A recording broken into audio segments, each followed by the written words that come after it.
Net Bi TV abonnez-vous ci seen bi di Net Bi TV seenu actualité buzz sport religion politique humour musique ak Net Bi TV léppay leer. ñëw tey di wax ci benn thème muy sama analyse li may wax nag du mbiru parparlo kenn ku nekk yow yaa koy juger après ay fait la yu ñu gis wala yu ñuy montrer bu dul dëgg ñu xam ne Diagne waxul dëgg bu dee dëgg tamit ñu xam ne Diagne wax na dëgg mais lépp nañ ko def ci patriotisme te dëgg lal parce que loolu mooy nit loolu mooy politique jubal fii lañ ko fekk du pour dara pour ñu jàpp ci taxawu pour le président Ousmane Sonko mais dañoo gis ci moom benn qualité boo xam ne lu ñuy wax la ñëpp di ci teg bët te defe naa ne lu na fàng kenn du ko jeex léegi dama wax ne thème bi dañ ciy wax ne pourquoi ñu def reporter manifestation bi muy leader Yewwi Askan Wi buñ ci jógee tamit ñu jàngat ci réew mi procès bi nga xam ne keroog tribunal amoon na fa procès bi nag kenn nettaliwu ma ko maa toog ci biir salle bi lépp lu président bi wax lépp lu détenu yi wax muy ñoom Déthié Fall Mame Diarra Fam ak yeneen ak yeneen lépp mu ngi ci sama nopp bi daf ma fekk ma toog di ko suivre te kenn du ma wéeti procès bi muy délibération bi presque 1h20 à 25 la ko le président joxe du matin kon loolu defe naa ne lu leer la te defe naa ne def naa ko ci page bi ngeen gis ko ci heure boobu te boobu jugement bi jeexagul kon li ma wax du lu ma waxantu lu ma fekkee lu mu dund la dinaa wax tamit nañ ko fa gisee ak nu ñu gisee procès bi parce que nag ñu nit ay sénégalais lañ ay patriotes lañ am nañ droit gis loo xam ne lu rafet nga wax ko gis lu baaxul tamit nga wax ko premièrement ñu ñëw ci procès bi ñu jëlee procès bi le président tribunal bi xaw ma ko mosuma ko gis benn yoon laa ko mos a gis muy keroog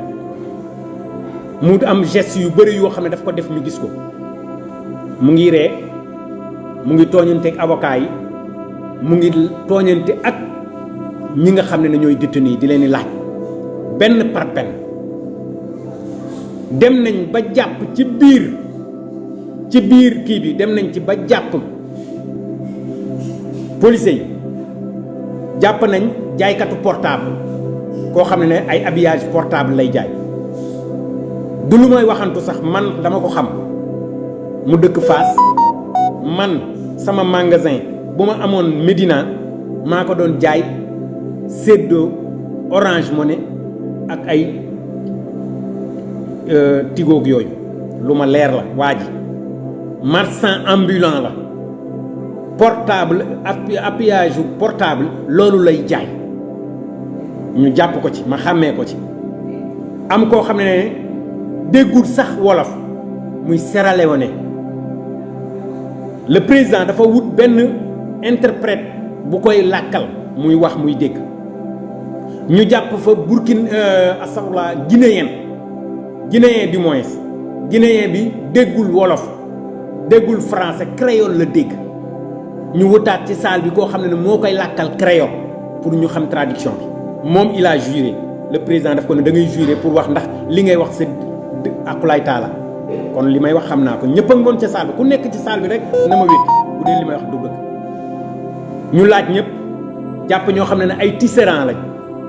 am ñoo xam ne dañoon jël si Wave dafa génn di jënd Wave parce que magasin Wave la am kooku moom ci biir nu mu tuddati Abbas kii nu mu tuddati camp Abdou Diassi foo la dëkk ñu jàpp fa tamit des étudiants en juriste jàpp fa des étudiants en communication jàpp fa ñu bëre am ñoo xam ne wax nañ sax ne ci biir taxi lañ leen fekk wàcce leen yóbbu leen am ñoo xam ne dañ doon jaay bool ay vaisselle lañ doon jaay saam di delloo ji seen bagages yi comme dañoo teel a wàcc pour daw delloo ji seen bagages yi ñu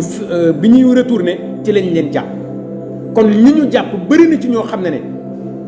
dañ ne 82 personnes mais 80% personnes yi amul kenn koo xam ne ne jàpp nañ la ci ka nga nekk ñu ne quelqu'un boo xam ne da nga doon manifester ñoom ñëpp seen place su liggéey wala dañuy liggéey di ambulant am koo xam ne nee na moom Thiès la jóge doon jënd ci marchandise ñu ne ko xaaral ba lii passé ba jumaa ji passé nga ñëwaat bi mu ñëwee gis gaa yëpp tëj muy génn ñu jàpp ko kon léegi ñëpp képp ku ñu jàpp amul kenn koo xam ne jàpp nañ ko mu dem ci manifestation bi kon sunu police ak sunu gendarmerie ñu ngi leen di ñaan de plus de sérénité que bu ngeen di jàppati nit jàpp leen ko ci lu yelloo ak li mu def ku def dara bañ jàpp la sax ñu xam ne kii dafa def mais doo gis nit peut-être dafa ñaaw rek nga jàpp ko wala dafa rafet nga jàpp ko wala boog jikkoom wala doxinam neexu la nga jàpp ko nañ seet ñi ñuy jàpp ñuy marche nañ leen jàpp sax ñu ne ñii dañoo marche mais ñoo xam ne seen yoon nekkul ci marche nga génnee foofu ñu jàpp la après nag ñu continuer nag di la yóbbu ba di la fa téye lu mot 10 jours à 15 jours ci koo xam ne mosul xam police mosul xam tribunal koo xam ne mosul xam prison loolu yëpp ñu def ko ndax lan ndax peur keroog kenn mayuñu ko procureur bi lu ma 9 fois mu ngi koy incriminer Déthié Fall yéen a ñu tiitloo yéen a def nangam dëkk bi amul danger dëkk bi nangam yéen li di wax presque 9 fois même avocat yi jël sax dañ ko dem sax muy maître Massokhna Kane daf ko ne yow peur bi nga wane rek mooy wane ne am na leneen lu nekk ci yéen parce que ragal gi lii lu ko waral 9 minutes nga wax ko ci Déthié Fall kon moom presque li mu doon wax yëpp ci Déthié rek la doon jàpp yéen a def lii yéen a def manifestation bi bu ngeen ko defutoon Sénégal ñëpp a tiit nangam ku nekk di wax moom procureur bi mu koy wax ñu jàpp ne procureur de la république man sama xalaat ak sama yaakaar ak sama gëstoog sama njàng mu sorewul jàpp naa ne du procureur de la république du Sénégal la muy képp koo xam ne sénégalais nga ñoom ñoo la war a taxawul parce que procureur de la république bi nag man am naa ci wàll ñañ jàpp am nañ ci wàll keneen ak keneen am nañ ci wàll mais keroog gis nañ ni mu taxawee di féliciter tamit les avocats ñu ko dalee ci maître Bamba Cissé dañ koy saluer solennellement keroog def na fa plaidoyer boo xam ne ñëpp a kontaan maître Moustapha Ndiaye nu mu tuddati maître Tall macha allah keroog plaidoyer bi mu fa def moo yëngal salle bi ci résistance bi nga xam ne sunu maam ñoom Cheikh Ahmadou Bamba maam El Hadj Malick def nañ ko pacifiquement ba am lu ñu bëgg ci tubaab bi ñun ñu nar a jëlaat nag mbuumu njaam boobu delluwaat ñu ko ci tubaab bi loolu lay Macky Sall di def delluwaat ñu mbuumu njaam bi nga xam ne moom la ñu tubaab bi doon tënk moom mu waxuma la daf ñu tënk mais daf ñu gën a dolliwaat buumu njaam pour jaay ñu waat tubaab bi kon ñu gis nag ay avocats yu nekk ci baro bi vraiment défendre muy maître Soumaré maître Khoureychi Ba xam nga ñoom ñi demoon fële nu mu tuddati ñi demoon fële ci Ahmed Aïdara mais macha allah wax dëgg yàlla nañ ko gisee plaidoyer bi ñëpp a kontaan ci loo xam ne inculpation yu ñu wax yëpp le président dafa leen ne gisu ci lenn loo xam ne preuve teg nañ ko àllam te dañ ne bu ñu incriminer kenn ba war la dem ci nga dem war a flagrant du moins dañ war a teg des preuves yoo xam ne kenn du ci am lu mu ci naatable mais gis nañ ne loolu yëpp biñ ko defee yàlla def na ci jàmm benn Déthié Fall lañ ci condamné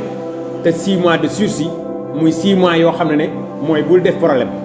loo def problème ñu xëcc la boo defee manifestation wala quoi que ce soit pour ñu téyewaat la day yomb di wax tamit muy président bi man ci li ma gis ak li ma xam ak li ma jot a fekkee rafetlu nañ tàgg kàddoom man rafetlu naa doxalam damay wax rek te yàlla tax rafetlu nañ doxalam parce que nag ñu bëri dañ ko ci kañ maanaam moom dégg naa jaar na Louga jaar na Thiès xaw ma ak fan mais lu mu bon ñëpp gis nañ ko ne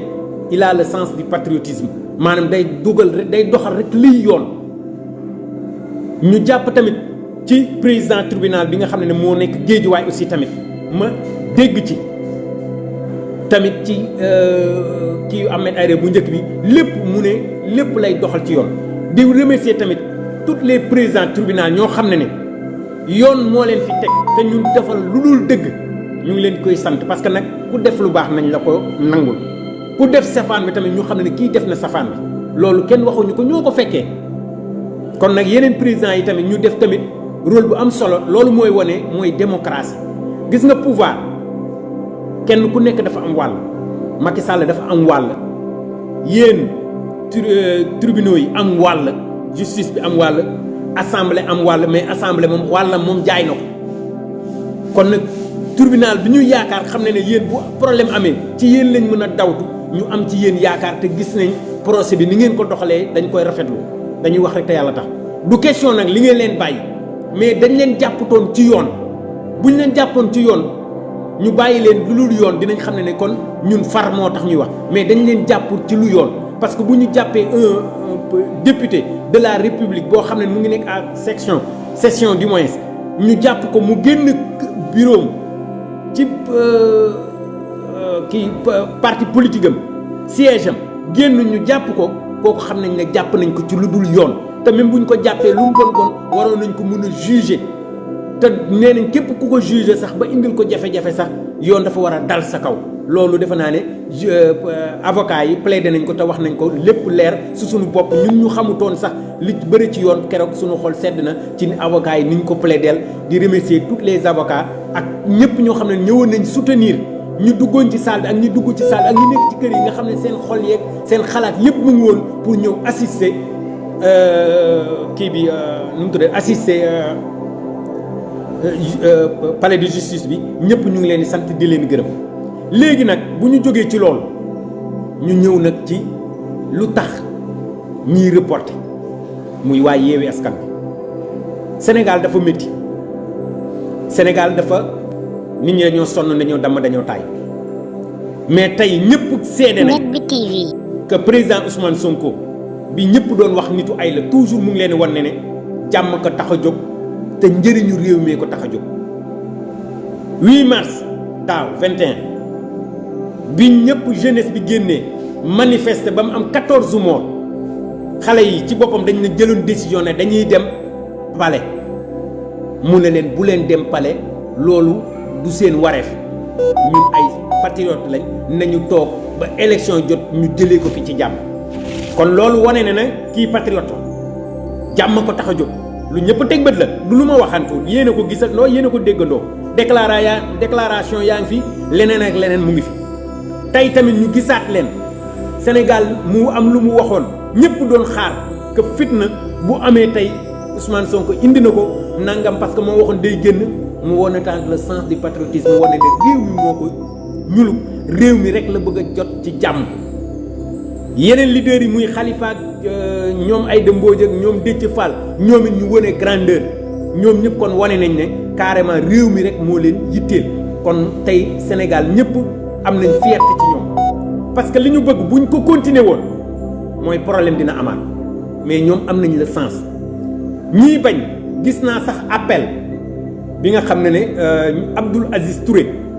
bu nekk Saalum muy kilifa diine def na appel sax ci buur Sall muy Macky Sall pour mu autoriser leen pour jàmm rek am mais ñoom terewul ñoom ak seen préfet bi nga xam ne seen préfet la du préfet de la république moom seen préfet la ñoom ci boppam bind na ne trouble à l'ordre public ordre boobu nag ñoom ñooy indi jafe-jafe public bi li ñu soxla mooy jàmm te ñii leaders yi wane nañ un grand jàmm gën wane nañ un grand patriotisme ci seen doxalin kon tey ñoom it dañ leen di remercier bu am nag ñoo xam ne lu bon ak lu ñaaw lañ yàqamti dañ ne dañoo ragal dañ ne daw ba raw sax ci ngóora la bokk te lu dul jàmm ko gën te buñ jógee ci loolu jàmm ak sàcc bu dàq bu gën ragal ak sàcc alalu réew mi ban moo ci gën sàcc gën a bon mais ñoom ñu ne lii jàmm ji moo leen gënal que ñi sàcc yi nekk fii di balbal buñ ci jógee damay ñëw di wax loo xam ne waxuma ko binduma ko dama ko liir ñu def ko ñu wax ko ci réew mi suba nag balaa maa ñëw na ñëpp génn pour la manifestation président Sonko ak leader yi nee nañ li amoon keroog nañ ko tripler wala ñu quadrupler kon na ñëpp génn ne Sénégal na nopp yëpp fatt suba na ñëpp fatt nopp yëpp fatt nga xam ne bu ñëpp nopp yëpp fattee dinañ xam ne am na lu xewati te ñoom mu noonu le président Ousmane Sonko wax ak les leaders kon nag na nopp yëpp fatt na fatt ba fekk waaja nekk Allemagne noppam ya na fatt foofu ci Allemagne pour ñu xam ne Sénégal benn bopp la kenn mënu ko xar ñaar te leaders yi wane nañ seen taxawaay. ma ñëw ci benn kilifa ci réew mi ñu koy wax Mansour Faye ñu ne ko Mansour Faye benn journal ñuy wax journal indépendant mu wane ne kon moom xam naa il est indépendant journal hebdomadaire la par semaine lay génn te journal d'investigation la maanaam dañuy lën ba gis door a wax ñu génnee ñu ne dafa am benn Mansour Faye boobu ñu ne moo yor enclavement désenclavement transport xawma lan ak lan ci Sénégal ñu ne journal bi ci boppam mu ne en effet dans ces lettres de dénonciation d'un collectif de citoyens vivant à Dakar et à Saint-Louis on fait un état de l'immense patrimoine de Mansour Faye benn collectif la boo xam ne dañoo nekk entre Dakar ak Saint-Louis ñoo bind benn dénonciation maanaam di wane ne Mansour Faye mi dëkk Saint-Louis dafa am ay milliards yu bëri lu mot 71 milliards journal bi moo ko bind ñu ne ñu adressé ko Seynabou Ndiaye Diakhaté muy présidente de l'OFNAC Seynabou Ndiaye Diakhaté dafa remplacé woon ku ñuy wax Nafi Ngom Keïta muy kilifa gu màgg ci réew mi wane benn patriotisme wane benn taxawaay ba gis lu ne weng mu wax ko ñu ko ci indil jafe-jafe mu démissionné mais ba tey Sénégal yëpp a ngi koy saluer gis nga gor la mën a doon du doon lu dul gor te foo doon fekk ndox mu taa boo demaatee ba léegi fekk ko fa kon ba léegi am na de dignes fils de vrais patriotes ci réew mi ak ci àdduna bi rawatina les Sénégalais ñu ne beau frère Buur Sall boobu noonu journal bi mu woo ko wax de ñu ne benn collectif moo ko bind Seynabou Ndiaye Diakhaté ñu ne ko moom 10 ans moom Mansour Faye goro Macky Sall di rak wala mag ci sunu tata Marème ñu koy waxati suba dinañ ko génn laat wéy tata Marème seetal ñu Macky buy wéet di xaru ndax Sonko ngi ñëw dal seen kaw tata Marème seetal ñu Macky buy wéet di xaru ndax Sonko ngi ñëw dal seen kaw suba ci casserole yi ñu ne 71 milliards yooyu moom Mansour Faye 10 ans la def ci nguur avant muy doon kilifay nguur mu nekkoon kilifa simple yorutoon lu suukar màdd ñu ne ci ñi ko xam ñëpp man nag duma wax lu mu wóor mais ñi ko xam ñu ne amutoon lu suukar màdd juróomi dërëm nga jënd suukar juróom def ko ci macc ñu ne yoru ko woon avant 2012 ñu ne tey ci collectif bi dénonciation bi ñu bind jox ko adresse ko Seynabou Ndiaye Diakhaté journal indépendance journal hebdomadaire bind ko ñu ne tey mu ngi ci 71 milliards 71 milliards yooyu ñu ne def ko ci ay turam ci ay prête-nom ci turu jàmbur ay tur la ko def mais def ko ci turam man xaw ma fekkeewu ma yëguma dama liir te dama dégg ñëpp wax nañ ko journal yi démb wax nañ ko ñu ne un patrimoine premièrement un patrimoine réparti en des biens immobiliers maison muy kër maanaam bien yoo xam ne dañ koy tegale lii kër la kër yoo xam ne ñu ngi nekk en location ay immeuble yu nekk en location des terrains ndand fay évalué en valeur une valeur du moins de 21 milliards maanaam li mu ci am ci ay kër yuy loué ay immeuble buñ ko estimé mu ngi ci 21 milliards ñu ne mu mise ko en location mooy daf koy joxe ñuy koy liggéey maanaam ñu koy loué di ko fay kon Sénégal dëkk bi ndekk li muy métti yëpp am na ñoo xam ne yor nañ fi presque lu mot 21 milliards laa wax kon location bi lu tax mu métti gis nañ ko kër yi mu ngi nekk entre Saint-Louis Kaolack Louga Thiès Dakar ñu ne Patte d'Oie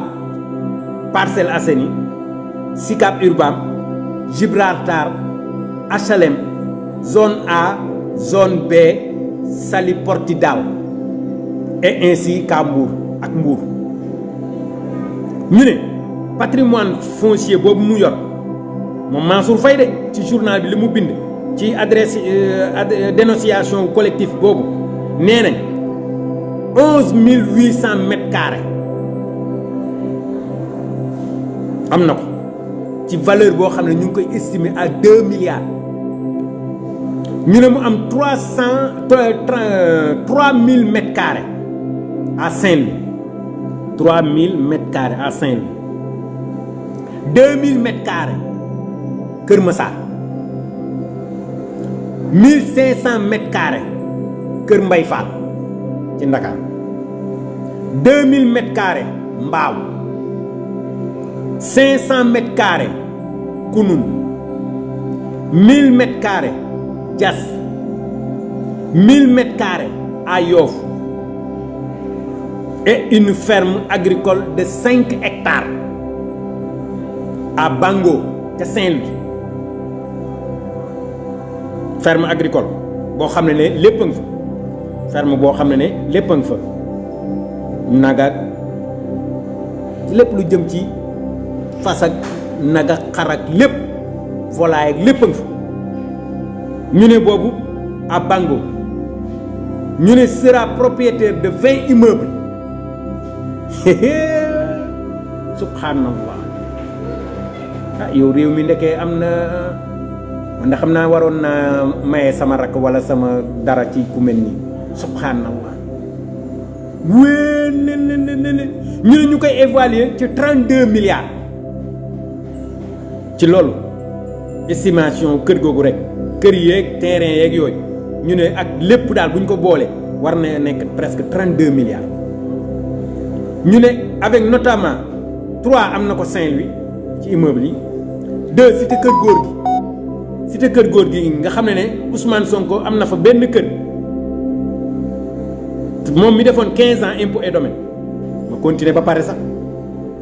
ñu ne mu am benn Dakar Plateau moom Mansour Faye de ñu ne 3 Almadies ñu ne 2 Ngor ñu ne 1 Fann Résidence journal bi ne Point E tamit am na fa 2 au Point E am na 2 Mamelles yaay immeuble laa wax de 3 cité Kër Damel d'après toutes les révélations en devises d'une valeur de 16 milliards maanaam xaalisam boo xam ne moom léegi nga soxla ay millions wala nga soxla dara mu yor ko liquidité ñu ne liquidité rek xaalis waxuñ ne ay immeuble boo xam ne tabax nañ ko ba pare nga xam ne dañuy loué di fayee kook nangam terrain yu mu am yooyu mais liquidité nga xam ne xaalis bu taxaw comme ni ñu sàccee woon borom 890 millions yooyu moom ñu ne xaalis bu liquide yor na ci 16 milliards qui sera planqué dans sa ferme agricole denc na ko foog denc ko fi ñu ne ñoom loolu moom yore na ko en liquide en tout cas ñu ne en divise boobu mu yor muy 16 milliards yi qui sera planqué léegi ñu ne Bango ca Saint-Louis devenu une banque en à croire ce collectif sénégalais collectif bi ñoo wax de nee nañ Bango boobu foofu la kii agricole bi nekk te foofu la def comme banque bi nga xam ne lépp lu waay soxla mun na la ko wécci lépp lu waay di jël mun na la ko jox ci liquidité 16 milliards ah xam naa ne am goro bu mel ne yow de wala goro bu mel ne Buur Sàll neex na laa ilaaha illallaah 10 ans ci ginnaaw munoo am lu suukar mat 10 ans ñu fal la nga mën a am 71 milliards ñu ne defoo ko ci sa tur buñ ko mënti def nga am liquidité presque 16 milliards ñun ñi nga xam ne fayeguñ sax sunu kër yi ñu dëkk yi subhanallah yàlla rek a mën a natt ñu ne en effet en tout état de cause madame la présidente nous faisons bonne foi à votre institution pour faire la lumière sur ces graves informations. En conclut, le collectif de dénonciateurs dans sa correspondance envoyée à la présidente de l'OFNAC muy Seynabou Ndiaye Diakhaté lii ñu wax yëpp nag bu dee am na Seynabou Ndiaye Diakhaté xam na yónnee nañ ko lettre ba ñu ne bu dee amut Mansour Faye yow mi ñu wax yow yaa yor infrastructure transport terrestre désenclavement yoon yeeg xàll ibbi yoon yeeg yëpp yow yaa ko yor ah ñu ne de journal bi moo wax lii nee na benn collectif moo ko wax dëgg la du dëgg am nga droit dem ci OFNAC wala nga dem bind plainte ci procureur bi nga xam ne sa procureur la wala seen procureur la nga wax ko na woo collectif boobu ndax li ñu wax dëgg la wala du dëgg ak ban Mansour la ñuy wax parce que dañ ne ministre infrastructure transport terrestre kon bu dee du dëgg yóbbu leen ci yoon ñu teg leen ci yoon man conseil boobu laa la ji bu dee dëgg la nag mooy kon am goro bu mel ni Buur Sàll neex na 10 ans ci ginnaaw mënoo suukar mat tey nga am des milliards ñu ne defoo ko ci sa tur parce que boo ko defee ci sa tur mën nañ la jàpp war mën nañ ko soxla mais boo ko defee ci turu keneen te ñu bëri seen alal noonu lañ def duñ ko def ci seen tur xam nga man mi yoru suukar lu man mi xam ne yow yoruma lu suukar mat fayuma location fayuma courant fayuma dara ci coono xam naa ne mënuma def ay prête non te yor loolu kon léegi ñi yor ba kii ñooy def ay prête non pour ñu bañ a mu dal seen kaw kon te ñu déglu ne temps yële doomam ñu ne yor na kii bu rëy boo xam ne ay nag yoo xam ne ñii dina ay 5 millions lay jar ñii ne 11 millions benn nag xam nga ñuy ne li mu yore mooy kii yëpp ba ñu ne BBC ñëw fi def fa loolu yëpp interviewé ko mu wax ñu ne c'est un multimilliardaire xale la mais dafa jàng daf ko bëgg daf ko nàngam te ñu ne sa doom la léegi nag ki ñu ne sa doom la ñu ne kon prête non loolu mun na nekk maanaam ñu def ko ci turam moom benn ñeneen ñu def ko ci turu ñeneen loolu mun na nekk waxuma am na de dama ne mën na nekk bu dee nag amul génnal nga génn bind plainte nga plainte journal bi ko bind nga plainte collectif bi ko bind ñu jàpp leen parce que loolu du dëgg du yoon waruñ la waxal loo xam ne amul bu dee nag porté woo plainte waxoo ci kon sàcc nga amul sax sikki sàkk lii moom ku ñu wax ne lii ku mu dal wala ku ko am man xamatuma ci dara mooy lii moom bu yeboo rek ñun ñëpp ñu gasu suulu xam ne ñun moom dara deseetuñu journal bee ko wax ñu ne loolu la Mansour am buñ ci jógee ñu wax kan mooy Sonko Ousmane Sonko moo tax ma ne la ci titre bi le sang ne ment pas et c'est à vous de juger yéenay wax de man li may wax binduma ko xawma ci dara dañoo bind journal Indépendance bind ne ay collectif bi nga xam ne dénonciation ñoo ko bind adressé ko Seynabou Ndiaye Diakhaté buy président de l'OFNAC te defe naa ne sunu maam ba fa nekkoon te nekkoon OFNAC ba génn muy kilifa gu mag googu waxoon na fi ne li mu gis ak lu fa nekk moom waxoon na ko muy kii nu mu tuddati j'ai oublié son nom sax sunu kilifa gu mag googu nga xam ne j'ai oublié son nom kilifa gu baax ñu ne Ousmane Sonko lu may wax le sang ne ment pas deret du fen waxuma ko de histoire moo wax te ñun ñi histoire dinañu rattraper 50 ans ci ginnaaw ci kanam bu ñu fekkee ñun ñëpp 1% ci nar a dund mu neex ma mu naqadi ma mu neex leen mu naqadi leen ñun ñii di ñu seetaan ñëpp actuellement 50 ans du ñu fi fekkaat muy Buur Sall muy Mansour Faye muy keneen ak keneen 50 ans ci kanam du ñu fi fekk ñun ñëpp wala bu ñu ci fekkee benn 1% wala 0,5% 0,5% ñoo koy fekkee ñi ci des ñëpp dinañ tëdd ci biir suuf ku mu neex looloo yam ku mu naqadi looloo yam ku bëgg ku bañ mënta ñàkk parce que ku am 40 ans nga dundaat beneen 50 muy 90 ans ci hygiène de vie bii ñuy dund ah xam naa ne bu kon yàlla may na la wërsëg parce que man gis nañ ne léegi muy góor ñi 70 ku ko ci dund gudd nga fan 75 ku ko ci dund gudd nga fan 80 ku ko ci dund gudd nga fan waxuma laa 90 ans jigéen ñi la même chose kon gëwuma ne fii ak 50 ans dinañ fi fekkaat mais l'histoire retiendra ñu ne maamu Ousmane Sonko histoire a wax de man xawma fekkeewuma gisuma dama lire ci le passé muy histoire ñu ne Ousmane Sonko voici son grand-père Arfan Bassir Sonko, un des pionniers du désenclavement interne de la Casamance.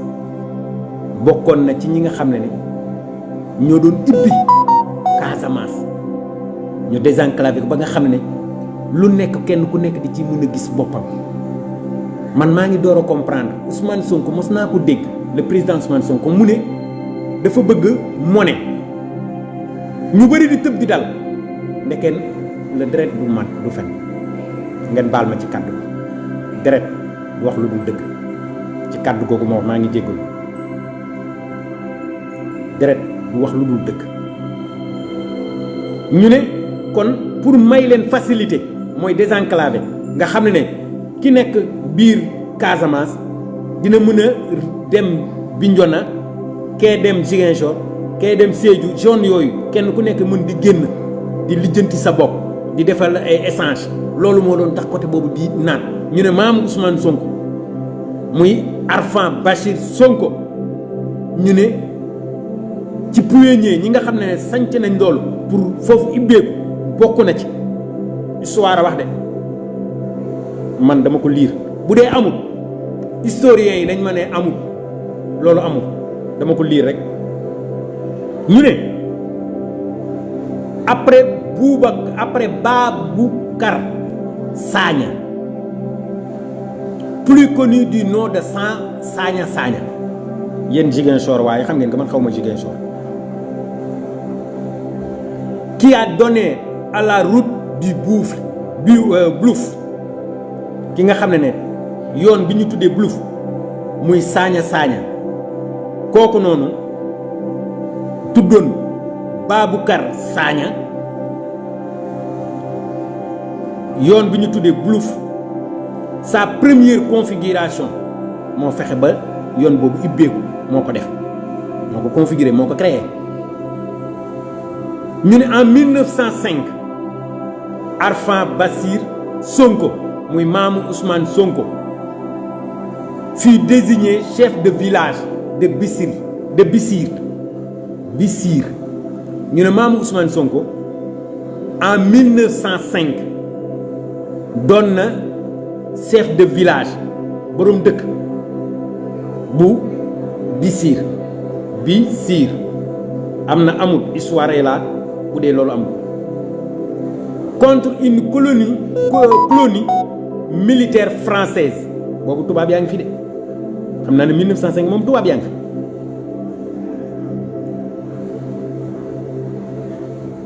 de passage du canton français de passage par le poste de Kartchak. Puis en 1925, 20 ans après, il monta à la tête du canton après Ansoumana Diatta. De Tendouk, maanaam Mame Ousmane Sonko nekk na chef de village 1905 ba 1925 mu ne chef de canton bu njëkk canton yi ñoo doon yor dëkk ba comme ni ñuy waxee gouverneur tey bu njëkk canton yooyu chef de canton yow yaa doon jiite loolu histoire a wax de man waxuma de ñu ne il monta à la tête du canton mu jiite ko après Ansoumana Diatta Ansoumana bi mooy Diatta de Tendouk Ansoumana nga xam ne moom mu nekkoon Tendouk Boubacar Net Bi TV Boubacar Sagna de Thionck-Essyl ñu ne moo fa nekkoon c'était le régime du capitaine Calvel du commandant de cercle de Bignona de 1923 à 1926 ñu ne moment boobu ki ko jiite woon tubaab la woon mu ngi tuddoon Calvel moo yoroon commandement cercle boobu yëpp maanaam moo leen doon taxawu comme ni Faidherbe bi nekkee woon Saint-Louis di gérer di côté boobu yëpp moom moo ko doon yor ñu ne cercle boobu moo tuddoon cercle de Bignona ci 1923 à 1926 histoire a wax de moo tax ma ne le sang ne ment pas ñu ne en 1925 en 1946 Arfan Bachir Sonko muy Mame Ousmane Sonko dirigea le canton de Djougout Nord qui s'étend muy gën a yokk di gën a large de Djegoun à Djamat maanaam ñi dëkk Casamance ñoo ko xam man xaw ma ne histoire a wax de jusqu'à Andiambat jusqu'à Eudjaman jusqu'à Eudjamat kon moom maamam bi mu jotee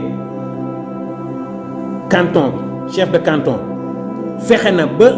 yokk ko ñii di duggalante lu ko dalee Djegoun Djimat jusqu'à Adjamat Djigot. L'occasion s'offre prêt à petit de rappeler le cercle de Bignona fii en 1900 kon Mame Ousmane Sonko nee nañ def na lool ñu ne bu muy jot salaire am dafa ne bu leen ma jox salaire tabaxal leen ma ci ay hôpital waxuma ko de du lu ma faral Ousmane Sonko de wala lu ma bëgg Ousmane Sonko de wala lu ma koy jàppale histoire moo wax bu dee li may wax amul ne kenn dugg ku xam ne ma jaañ li ngay wax amul histoire waxul loolu dama ko bind dama ko gis ñu dugal ko ci histoire bu dee amul nañ wax bu dee am na deret du fen ñu ne le cercle de Bignona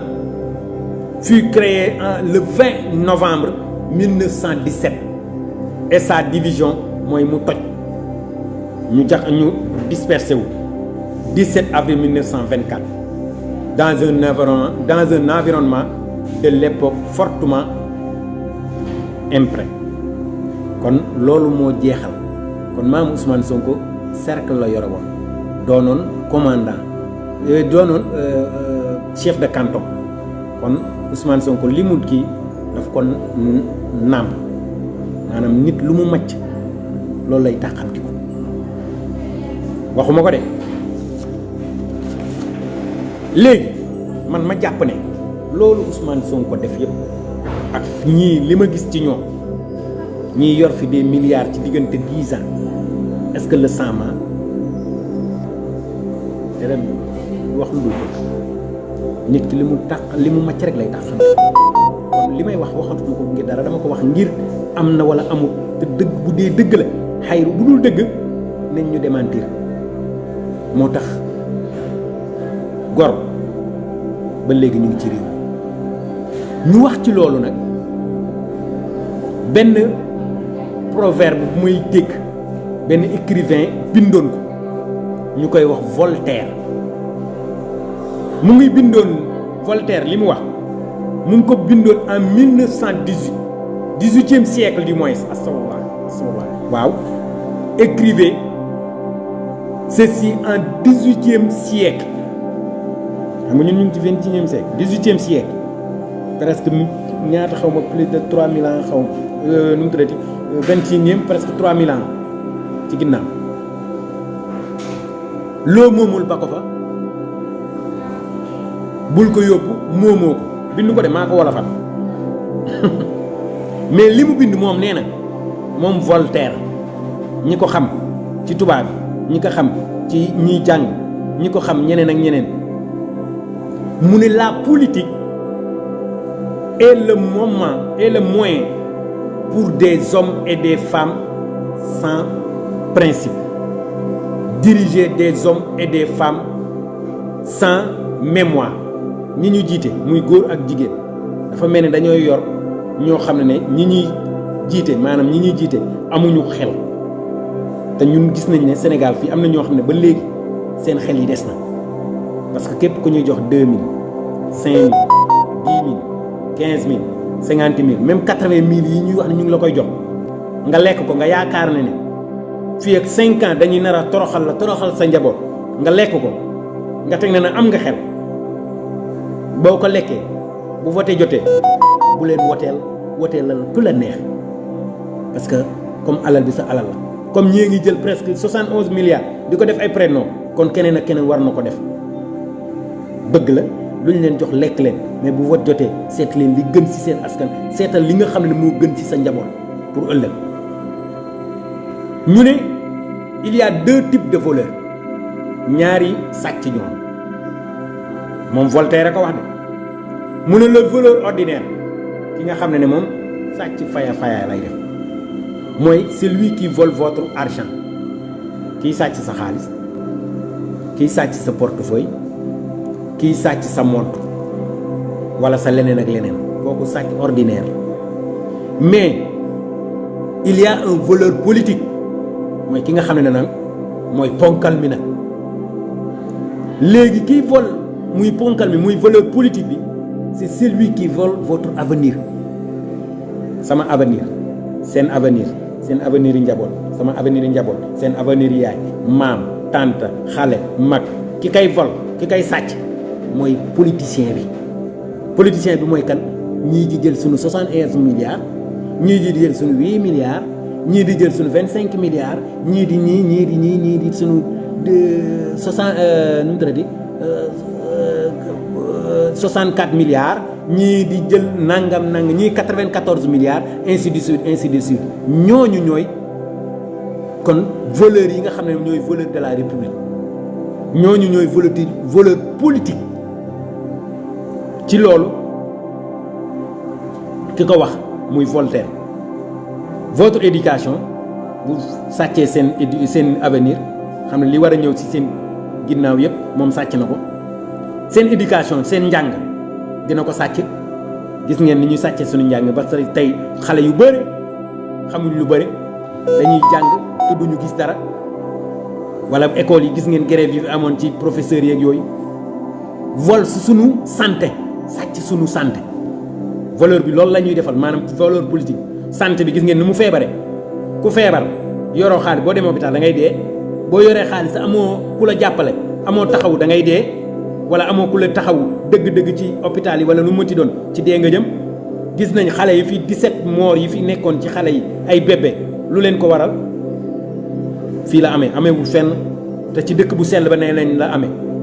lu ko waral ñan ñoo sàcc alal la ba liñ fa waroon defuñ ko fa ba xale yi di fa ñor fan lañ ko defee ci réew mii la bu réew benn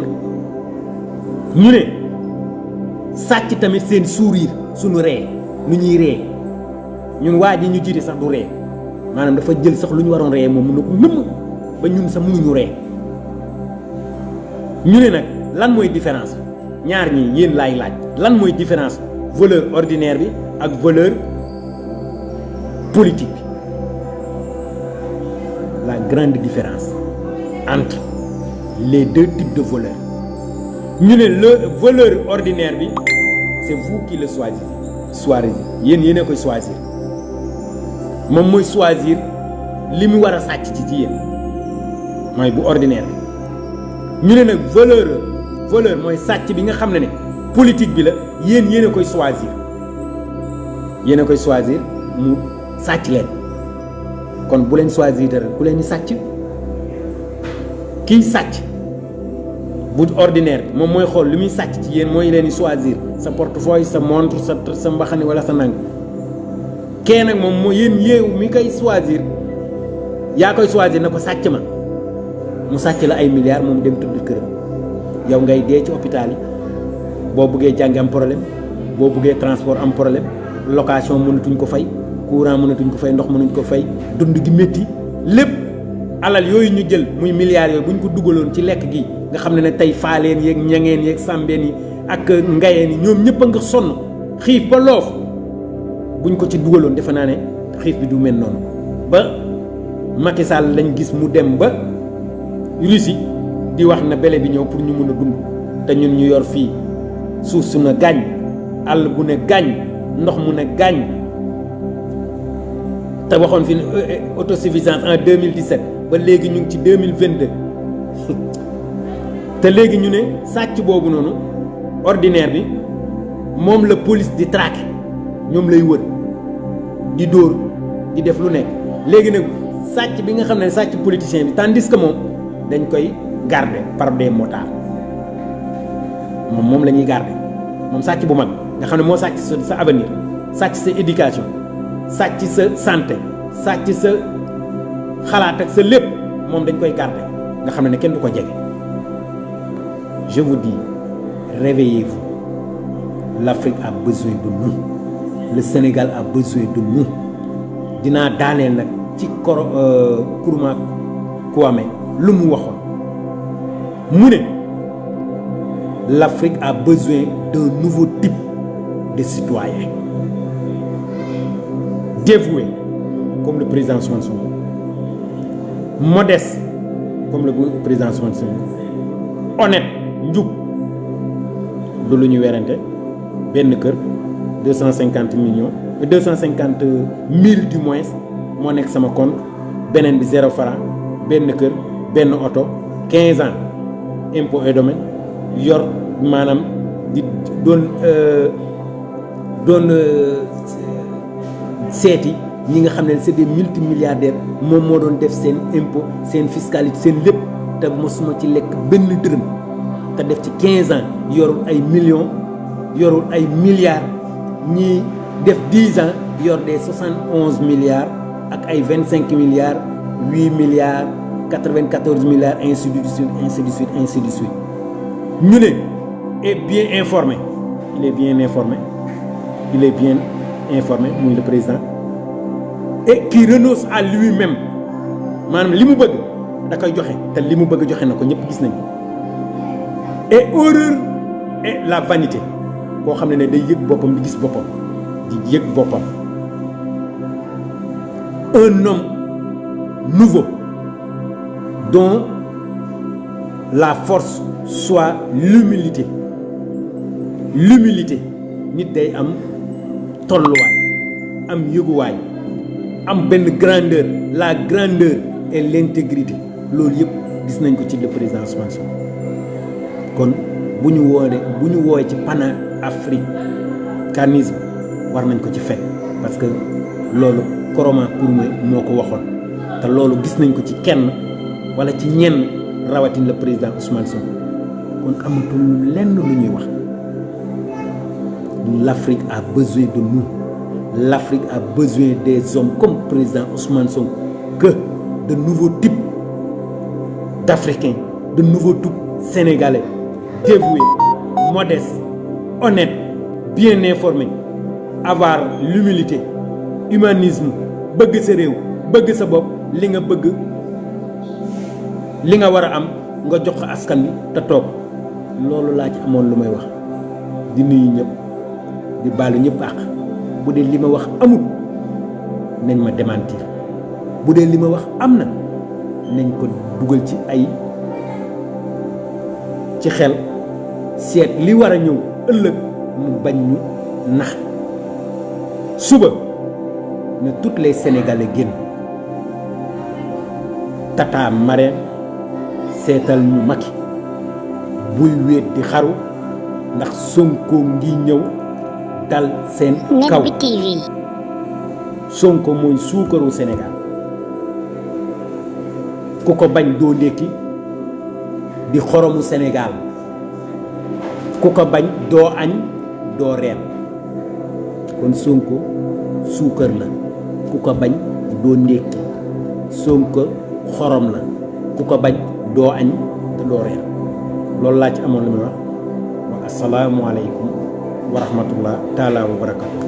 maa leen may boobu génne loolu ba suba ci keng-keng jërëjëf wa asalaamualeykum wa rahmatullah taala wa barakatu